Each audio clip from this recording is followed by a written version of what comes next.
आइए दोस्तों, आज के इस वीडियो में हम जानते हैं भगवान बुद्ध की कही हुई बातें। भगवान बुद्ध कहते हैं इस दुनिया में कोई गरीब नहीं। आइए इसको समझते हैं। एक समय की बात है, भगवान गौतम बुद्ध एक गांव में धर्म सभा को संबोधित कर रहे थे। लोग अपनी विभिन्न परेशानियों को लेकर उनके पास जाते और उनका हल लेकर खुशी खुशी वहां से लौटते।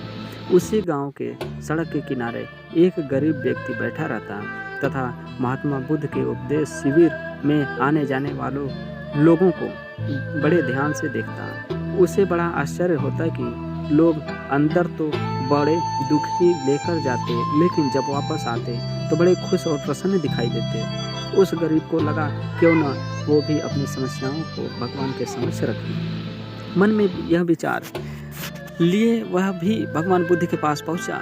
लोग प्रतिबंध खड़े होकर अपनी समस्याओं को बता रहे थे। जब उसकी बारी आई तो उसने सबसे पहले महात्मा बुद्ध को प्रणाम किया और फिर कहा, भगवान, इस गांव में लगभग सभी लोग खुश और समृद्ध हैं, फिर मैं ही क्यों गरीब हूँ। इस पर उन्होंने मुस्कुराते हुए कहा, तुम गरीब और निर्धन इसलिए हो क्योंकि तुमने आज तक किसी को कुछ दिया ही नहीं। इस पर वह गरीब व्यक्ति बड़ा आश्चर्यचकित हुआ और बोला, भगवान, मेरे पास भला दूसरों को देने के लिए क्या होगा।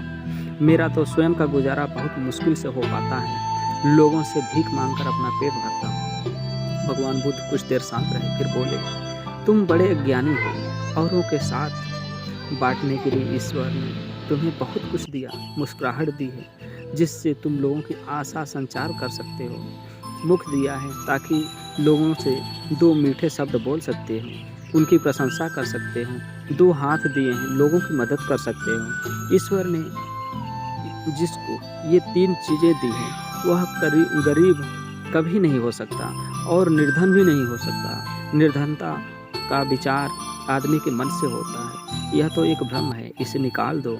कभी भी मन में निर्धनता का भाव उत्पन्न न होने दो, गरीबी अपने आप दूर हो जाएगी। भगवान बुद्ध का संदेश सुनकर उस आदमी का चेहरा चमक उठा और उसने इस उपदेश को अपने जीवन में उतारा, जिससे वह कभी फिर नहीं दुखी हुआ। तो दोस्तों, कितनी सरल ढंग से भगवान बुद्ध ने उनको समझाया।